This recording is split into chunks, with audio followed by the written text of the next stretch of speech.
Iranian Foreign Minister Abbas Araghchi told European officials on Friday that they have no valid reason to reactivate UN sanctions after threatening to do so if nuclear talks do not progress.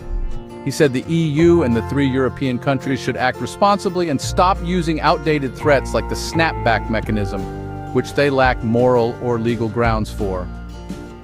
Araghchi added that new talks can only happen if the other side is ready for a fair and balanced nuclear deal. These comments came after a call with his British, French, and German counterparts, plus EU Foreign Policy Chief Kaja Kallas. The Europeans expressed their intent to use the snapback mechanism to reimpose all international sanctions on Iran if no concrete progress is made by the end of summer, which French officials said means by late August. Last month, French Foreign Minister Jean-Noel Barrot said Europe would be justified in seeking to restore UN sanctions lifted under the 2015 nuclear deal, which the US later abandoned. He warned that without a clear, verifiable commitment from Iran, they would act by the end of August. Araghchi called on Europeans to play a constructive role, saying that threats of sanctions do not help diplomacy.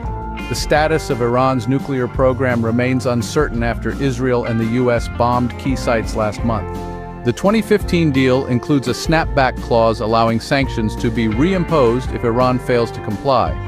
But the deal expires in October, creating a tight deadline.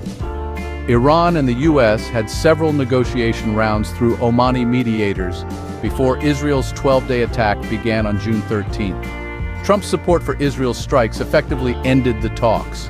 Since the fighting ended, both Tehran and Washington have shown willingness to resume talks, though Iran insists on its right to peaceful nuclear energy. An advisor to Iran's supreme leader said on Monday that Iran will not return to talks with the US if it means giving up uranium enrichment.